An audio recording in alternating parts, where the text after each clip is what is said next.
Amazon दुनिया का सबसे बड़ा रेन फॉरेस्ट है। ये इतना बड़ा है कि इसके सामने कॉन्गो बेसिन और इंडोनेशिया के रेन फॉरेस्ट भी छोटे हैं। 2.72 मिलियन वर्ग मील में फैला हुआ अमेज़न बेसिन लगभग 48 यूनाइटेड स्टेट्स के बराबर है और अकेले दक्षिण अमेरिकी महाद्वीप के लगभग 40% को कवर करता है। हम जानते हैं कि इसका आकार हमारी सोच से कई ज्यादा बड़ा है, लेकिन इस मेगा फॉरेस्ट के घने जंगलों में क्या क्या रहता है, इस बात से आज तक पूरी तरह पर्दा नहीं उठ पाया है। एक्सपर्ट्स मानते हैं कि अमेज़न धरती पर इकलौता ऐसा जंगल है जिसकी फ्लोरा फौना को हम चाहकर भी पूरी तरह नहीं खोज सकते। आज की वीडियो अमेज़न में मौजूद कुछ ऐसे ही अनोखे जानवरों पर आधारित है जो साइंटिस्ट को अपने अनोखे फीचर से हैरान कर देते हैं, और ये स्पीशीज खास तौर से केवल अमेज़न में ही देखने को मिलते हैं। इस लिस्ट में स्पाइडर से लेकर प्लास्टिक ईटिंग मशरूम ट्री तक शामिल है, जिसके बारे में आपने पहले कभी नहीं सुना होगा और ये आपको केवल अमेज़न में ही देखने को मिलेगा। तो चलिए वीडियो को शुरू करते हैं। The silk hang spider. सबसे पहले शुरुआत करते हैं एक ऐसे रहस्यमय मकड़ी की जो सिल्क से टावर बनाना जानती है और वैज्ञानिकों को अपनी क्रिएशन से हैरान करती आई है। अमेज़न में पाई जाने वाली सिल्क हैंग स्पाइडर ने अपनी सिल्क की बदौलत एक बार स्टोनहेंज लैंडमार्क को बनाया, जो कि यूके के सबसे फेमस लैंडमार्क में से एक है। इस फुटेज में आप खास तौर पर देख सकते हैं कि कैसे ये स्पाइडर अपने सिल्क की मदद से उस आकृति को बुन रहा है। पेरू में इस संरचना को सिल्क हैंज भी कहा जाता है। ये अमेज़न में पाए जाने वाले इस स्पाइडर का स्पेशल फीचर है। आपको जंगल के कई इलाकों में पेड़ पर बने हुए सिल्क टावर मिलेंगे जिन्हें सिल्क की दीवार से घेरा हुआ होगा। एक्सपर्ट्स का मानना है कि ये जीव स्पाइडर की एकदम अलग प्रजाति है, जिसका डीएनए किसी भी दूसरी स्पाइडर प्रजाति से नहीं मेल खाता। आप ये समझ लें कि आज तक इन स्पाइडर्स को कभी भी इस तरह के जाल बनाते हुए भी नहीं पाया गया है। पहली बार ऐसा वीडियो इक्वाडोर के नेशनल पार्क से सामने आया था, जहां स्पाइडर बेबी सिल्क टावर से हैच हो रहा था, जिससे ये बात सामने आई कि टावर के भीतर ये जीव अंडा देता है और उसे चारों ओर से फेंस कर देता है। लेकिन समझने वाली बात यह है कि सिर्फ एक अंडा देने के लिए ये स्पाइडर इतनी मेहनत क्यों करता है। खैर, वैज्ञानिकों के लिए इस जीव की जिंदगी और रिप्रोडक्शन प्रक्रिया अभी भी एक सीक्रेट है। तो अब चलिए जानवरों से हटकर अमेज़न में बसने वाले इंसानों पर गौर कर लेते हैं। ब्राजील में अमेज़न के जंगलों में हमें कुछ आदिवासी कबीले देखने को मिलते हैं।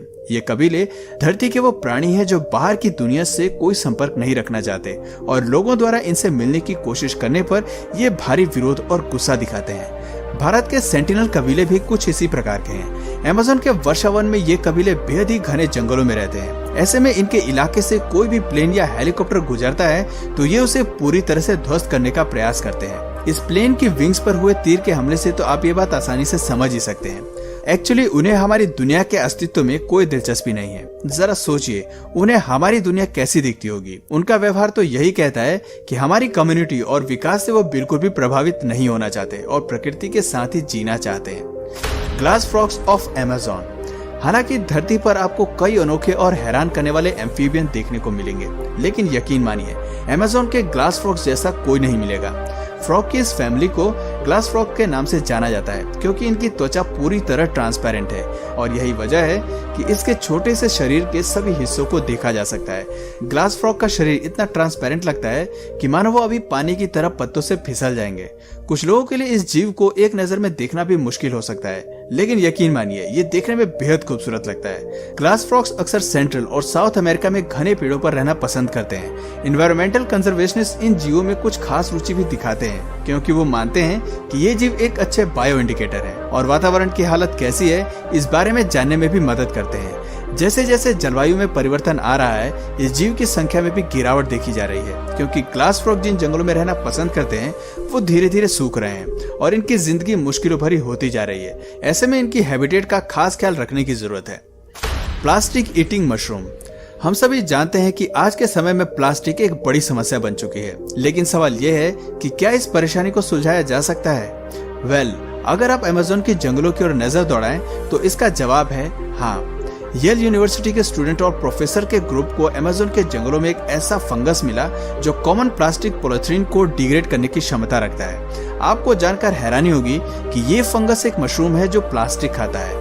अमेज़न के जंगलों में पाए जाने वाला ये मशरूम प्लास्टिक को खाकर भी जिंदा रहने की क्षमता रखता है। दरअसल ये मशरूम प्लास्टिक प्रोडक्ट्स में मौजूद मेन इंग्रेडिएंट पॉलीथीन को खाकर उसे ऑर्गेनिक मैटर में बदल सकता है। इसके अलावा ये फंगस बिना ऑक्सीजन के भी जीवित रह सकता है। ये मान लीजिए कि आने वाले भविष्य में हम इस मशरूम का इस्तेमाल अपने प्लास्टिक लैंडफिल्स को साफ करने के लिए कर सकते हैं, लेकिन एक फंगस के लिए इंसानों द्वारा उत्पादित सभी प्लास्टिक को खाना एक बड़ा और मुश्किल टास्क होगा। लेकिन वैज्ञानिक मानते हैं कि हम किसी दूसरी तरह इस टेक्नोलॉजी का इस्तेमाल कर सकते हैं। The boiling river.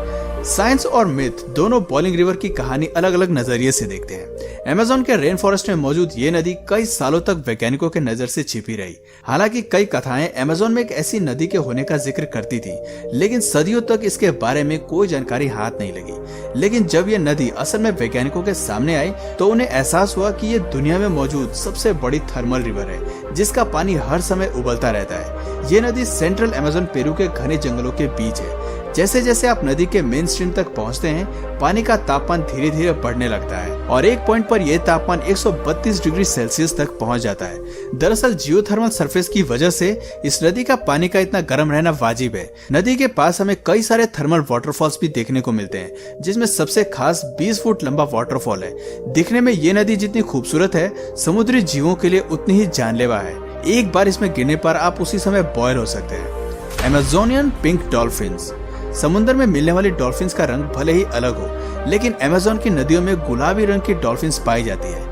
कई लोगों को लगता है कि पिंक रंग के डॉल्फिन्स मिथिकल हैं और ये अस्तित्व में नहीं है, लेकिन ये जीव असली हैं और अमेज़न की नदियों में आपको कई पिंक डॉल्फिन्स देखने को मिलती हैं। अमेज़न रिवर डॉल्फिन्स केवल फ्रेश वाटर में रहना पसंद करती हैं और इनका रंग गुलाबी होता है। इसे लेकर वैज्ञानिकों के मन में कई सवाल हैं, जिनके जवाब आज तक नहीं खोजे गए हैं। पिंक डॉल्फिन्स की स्पीशीज में सबसे मशहूर है द बोट्टो, जिसका रंग गहरा पिंक होता है। अमेज़न में इसकी संख्या 10,000 तक हो सकती है। हालांकि इसकी 40% प्रजाति साउथ अमेरिकी कॉन्टिनेंट में मौजूद है। हाल ही के सालों में कई डैम और हाइड्रो इलेक्ट्रिक प्रोजेक्ट के चलते इसकी संख्या में भारी गिरावट देखी गई है और बोट्टो डॉल्फिन्स इससे सबसे ज्यादा प्रभावित हुई हैं। इसके अलावा इंसानों द्वारा नदी का पानी गंदा करने की वजह से भी इसकी तादाद कम होती जा रही है। The bizarre Poto. अमेज़न में पाए जाने वाले जरा इस जीव की आंखों को देखिए। ऐसा लगता है मानो किसी ने पेंटिंग के जरिए इन आंखों को बनाया होगा और एक आउल के शरीर पर चिपका दिया होगा। खैर, ये जीव कितना ही नकली क्यों न लगे, लेकिन ये प्रजाति असल में मौजूद है। पोटो आउल के नाम से मशहूर इस जीव को कभी कभी पोर्मी वंश कहकर भी बुलाया जाता है। इसकी आंखें जहां हमें कुछ कार्टून्स की याद दिलाती हैं, वहीं इसका चेहरा बेहद ही प्यारा है। पोटो आउल बेहद ही वोकल जीव है, जिनका शोर पूरे जंगल में सुनाई पड़ता है। शोर इसलिए क्योंकि इनकी आवाज में चहचहाहट कम और शोरगुल ज्यादा होता है।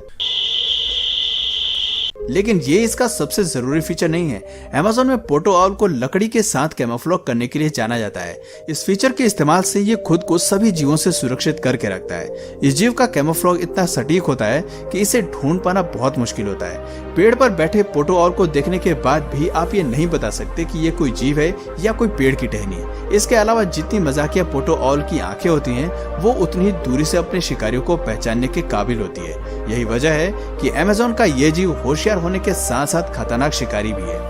हॉर्टजिन बर्ड्स।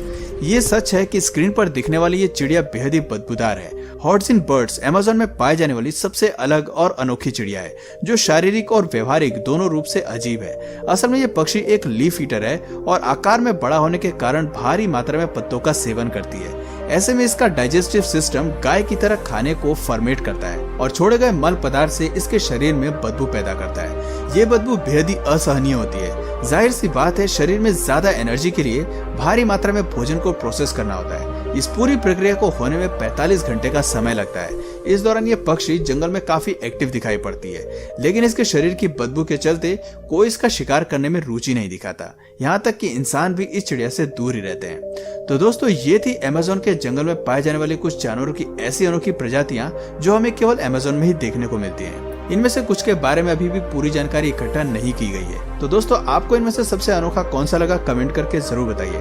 और अगर इस वीडियो से आपको कुछ नया जानने या सीखने को मिला तो प्लीज इस वीडियो को एक लाइक करके अपने फ्रेंड्स और फैमिली में से जरूर शेयर करिए। और यदि आप इस चैनल पर नए हैं तो प्लीज इस चैनल को सब्सक्राइब करके बेल नोटिफिकेशन आइकन को ऑन कर लीजिए, ताकि हमारे आने वाले वीडियोस आप मिस न करें। मिलते हैं फिर किसी वीडियो में नए टॉपिक के साथ। तब तक के लिए नमस्कार।